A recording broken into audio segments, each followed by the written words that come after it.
6. Hello everyone, welcome to my channel learn and grow 26. आज हम करेंगे वो फ्रेज, अगर आपको किसी से कहना हो कि कोई भी बिजनेस स्टार्ट करने से पहले उसके बारे में अच्छी तरह से सोच ले, तो हम वहाँ पर क्या इडियम यूज़ करेंगे? हम यूज़ करेंगे टू च्यू द कर्ड. तो उसका सेंटेंस हम कैसे बनाएंगे, आइए देख करते हैं.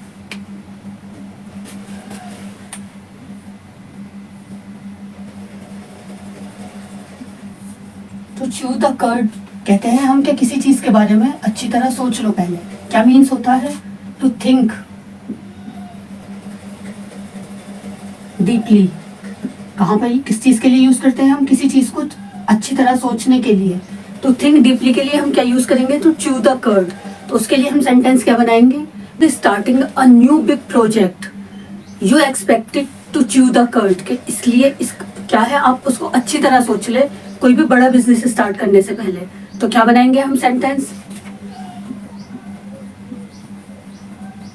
बिफोर स्टार्टिंग, कोई भी बड़ा काम प्रोजेक्ट करने से पहले before starting a big project to chew the curd के अच्छी तरह थिंक डीपली, के अच्छी तरह डीपली सोच लें पहले आप कोई भी बड़ा प्रोजेक्ट स्टार्ट करने से पहले. Before starting a big project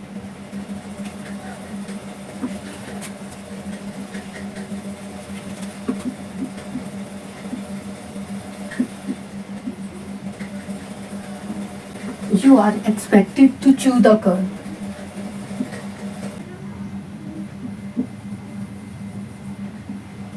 You are expected to chew the curd. Curd किसे बोलते हैं? हम दही को. अगर हम कोई भी काम करने शुरू पहले जाते हैं तो हमारे घर में क्या, सभी के घरों में क्या करते हैं, ज़्यादातर उन्हें दही में शक्कर मिलाकर खिलाते हैं कि इससे आपका काम अच्छा हो. उसी तरह हम इसे याद रख सकते हैं. कैसे? To chew the curd, to think deeply before starting a big project you are expected to chew the curd. कि आप उससे पहले ही expected क्या होता है कि किसी काम को हम पहले से सोच लें. तो आप पहले सोचने से पहले, उसे स्टार्ट करने से पहले अच्छी तरह डीपली थिंक करें, उसके बारे में सोचें. और अगर हम किसी चीज़ को ये कहेंगे बिजनेस इसका, ऐसा एक तरीके से और कह सकते हैं कि उसकी फुल डिटेल पता कर लें. तो उसके लिए हम कौन सा इडियम यूज़ करेंगे? नंबर 1 तो ये हो गया, और सेकेंड क्या होगा हमारा? Ins and out. Ins and out क्या होता है? इन्स एंड आउट्स का मतलब क्या होता है? Full detail. मीन्स होता है फुल डिटेल, कि किसी चीज़ के बारे में फुल डिटेल कर ले, पता कर ले उसकी. कि before starting a new business, before starting any new business you must know all ins and out of it. उसके आप सारी फुल डिटेल पता कर ले. उसके लिए क्या बनाएंगे हम? उसके लिए sentence before starting business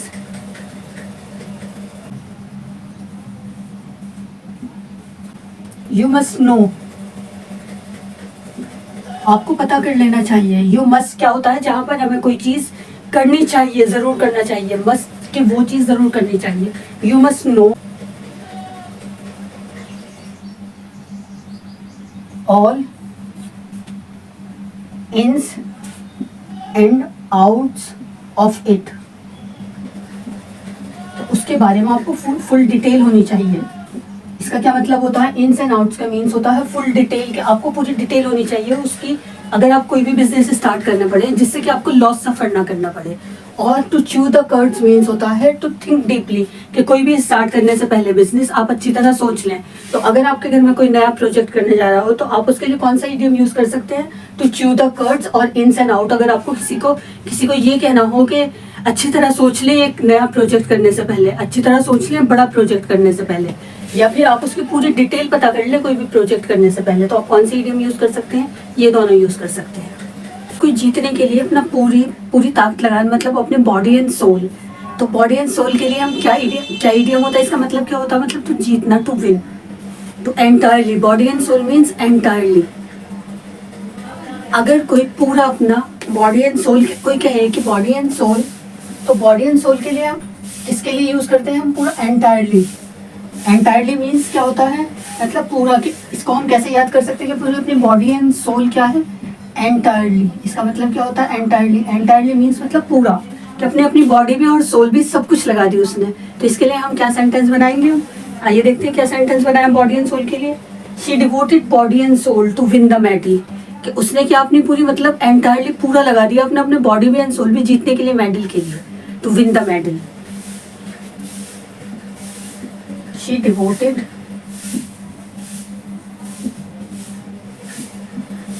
body and soul, मतलब एंटायरली पूरा लगा दिया उसने अपने आप को, बॉडी भी एंड सोल भी, to win the medal.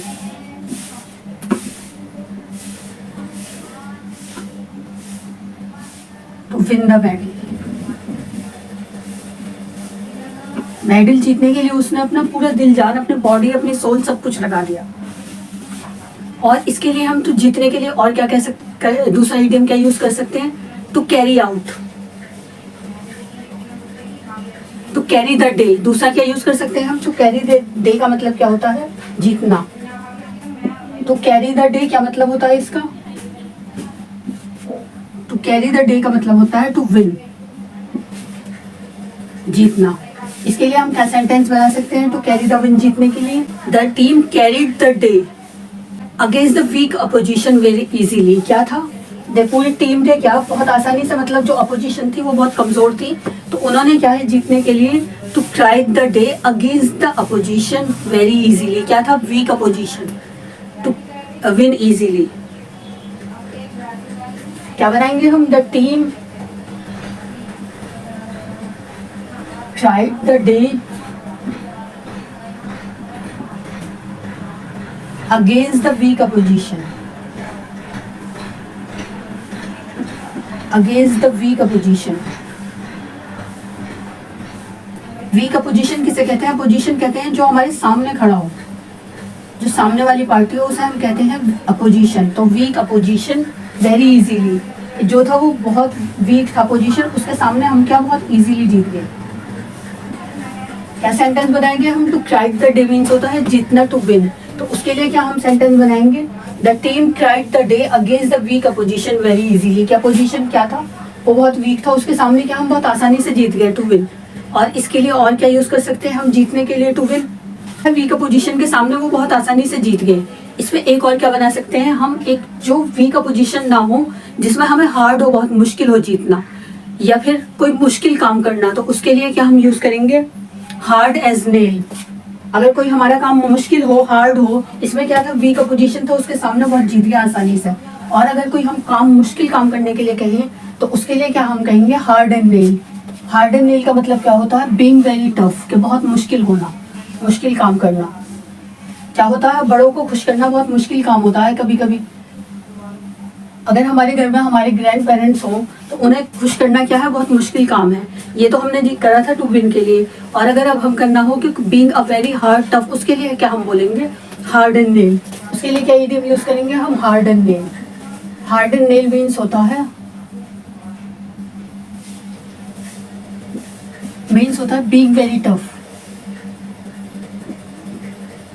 Being very tough. जो काम बहुत मुश्किल हो, टफ हो, जो काम मुश्किल हो, टफ हो, उसे क्या कहते हैं हम, hard and nail, being very tough. तो उसके लिए क्या सेंटेंस बनाएंगे, हम अपने बड़ों से मिलते हैं, अगर हम अपने ग्रैंडफादर या ग्रैंड मदर से मिलें और वो हमसे किसी डिसीजन के लिए नाराज हो, तो उसे हम क्या कहेंगे, या हम किसी भी अपने टीचर से अगर हम एब्सेंट हों, तो क्या कहेंगे, इट इज, आई थॉट. उसे क्या कहेंगे हम, कि I thought it is, I thought it is, she was as hard and then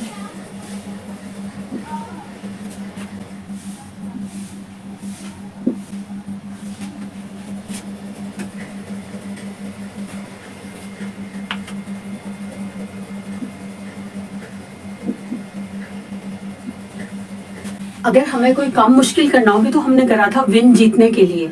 तो हमने क्या करा था, to carry out the team cried out against the weak opposition very easily. इसका मतलब क्या हुआ कि वो बहुत आसानी से जीत गए. अब क्या करते हैं हम, हार्ड के लिए यूज करते हैं. अगर हमें कोई बीइंग वेरी टफ, कोई हार्ड काम करना हो, तो उसके लिए हम क्या कहेंगे, इडियम हार्ड एज नेल. तो उसके लिए हमें अगर सेंटेंस बनाना हो तो हम कैसे बनाएंगे कि चाहे किसी से भी, हमारे टीचर्स से, हमारी ग्रैंड मदर से या ग्रैंड पेरेंट्स से अगर हमें मिलना हो और वो हमें हमें उन्हें खुश करना बहुत मुश्किल हो, तो हम क्या कहेंगे, I thought she was hard as nail when I meet her, कि उनसे मिलना क्या है, बहुत टफ काम है। मैंने सोचा कि ये क्या सेंटेंस हुआ कि I thought she was hard as nail when I meet her, कि उनसे मिलना क्या है, बहुत टफ काम है। कि अगर हमसे कोई पनिशमेंट हो जाती है और हमसे कहा जाए कि अपने प्रिंसिपल से मिलो, तो वो क्या हुआ, हमारे लिए हार्ड एज नेल काम हुआ, बीइंग वेरी टफ काम हुआ। अगर हमसे कुछ गलती हो जाती है स्कूल में, तो अगर हमसे कहा जाए कि अपने प्रिंसिपल से मिलो, तो वो हमारे लिए क्या होगा, हार्ड एज नेल काम होगा, very tough. I thought she was hard as nail when I meet her, तो उनसे मिलना क्या है हमारे लिए, मैंने सोचा कि सबसे मुश्किल काम है, उनसे मिलना सबसे टफ काम है। अब चलते हैं नेक्स्ट की side.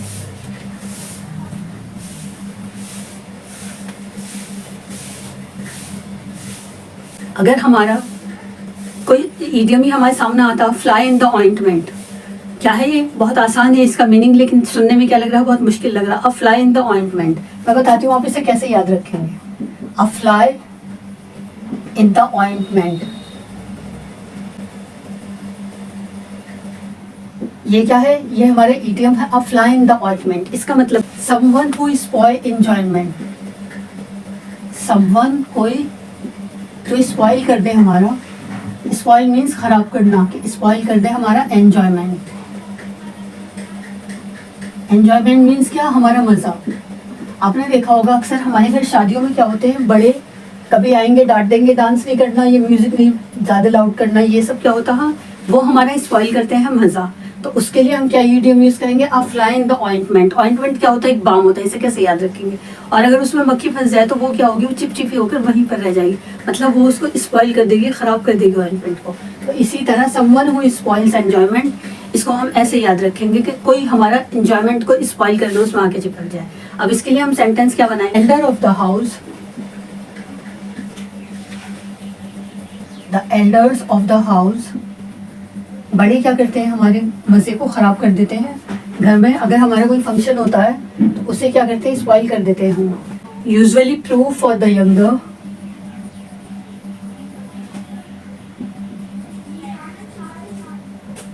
Usually prove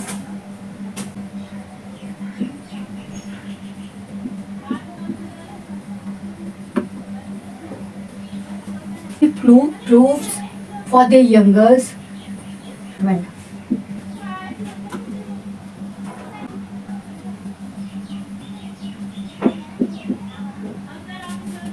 a fly in the ointment.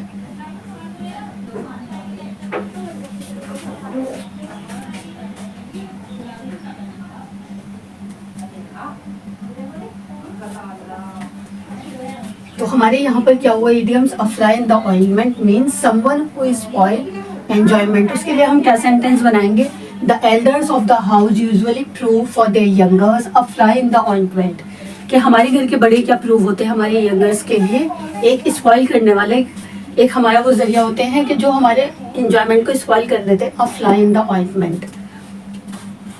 और इसके लिए दूसरा इडियम हम क्या यूज करते हैं,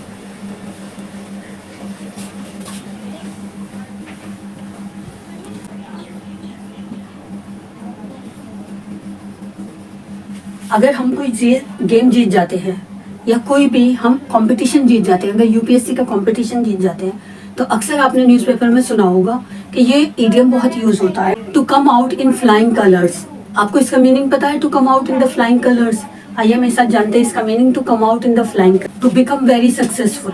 अगर कोई यूपीएससी का एग्जाम पास कर लेता है तो वो क्या होता है, to come out in flying colours, to come out in flying colours. क्या मीन्स होता है, to come out in flying colours, to become very successful.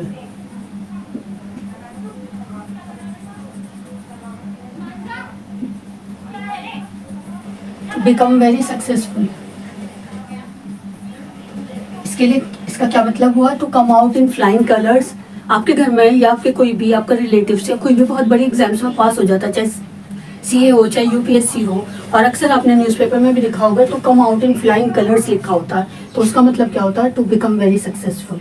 इसके लिए क्या हम सेंटेंस यूज, आजकल आपने देखा होगा कि बहुत आजकल यूपीएससी के एग्जाम्स बहुत यंग बच्चे पास कर रहे हैं। पहले क्या होता था, ये एग्जाम बहुत आगे एज में जाकर जिनको बहुत एक्सपीरियंस हो जाता था वो लोग देते थे। आजकल क्या है, बहुत यंग बच्चे इस एग्जाम्स को पास कर रहे हैं। तो कम out in flying colours means के to become a successful.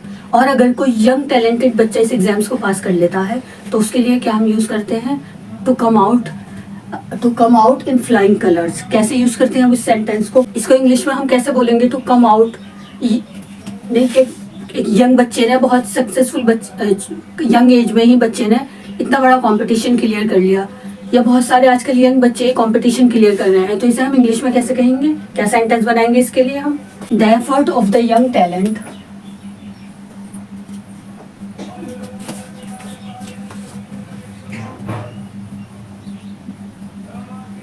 the effort of the young talent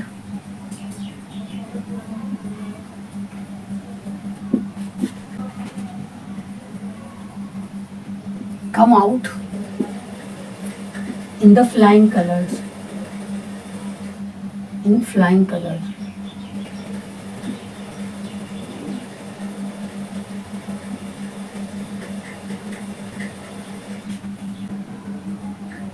When he passed the exam,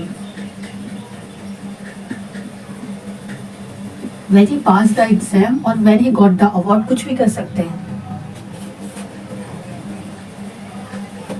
When he passed the exam और when he got the award, when he got the award, चाहे किसी को award मिले या वो exams में पास हो जाए तो उसके लिए क्या हम यूज करते हैं, the effort of the young talent came out in flying colours when he pass the exam और when he got award, when he pass the UPSC exam, when he pass the UPSC exam या when he got the award. अब कुछ भी किसी को award मिला है थोड़ी यंग एज में, टैलेंट एज में, आपने सुना होगा एक 7 साल की बच्ची ने एक लिटरेचर का अवार्ड लिया है, उसके लिए क्या हम यूज करेंगे, the effort of the young talent came out in flying colours when he got the award. तो इस जगह पर हम इस सेंटेंस को ऐसे बनाएंगे और ऐसे यूज कर सकते हैं फ्लाइंग कलर्स के लिए। आज के लिए इतना ही, बाकी करेंगे अपनी आने वाली अपकमिंग वीडियोस में। लाइक शेयर और कमेंट कीजिए। Thank you for watching my videos. और ये सब आप अपने डेली यूज में भी यूज कर सकते हैं, अपनी कन्वर्सेशन में, अपनी लैंग्वेज को and impressive and leave a impact on others, अपना इंप्रेशन औरों पर छोड़ने के लिए use all these idioms in your daily conversation and all these are important for your academic exams also. And thank you for watching my videos and subscribe my videos. ये बहुत ज़रूरी है मेरे लिए। प्लीज़ लाइक शेयर और subscribe कीजिए और comment भी कीजिए please. Thank you for watching my video.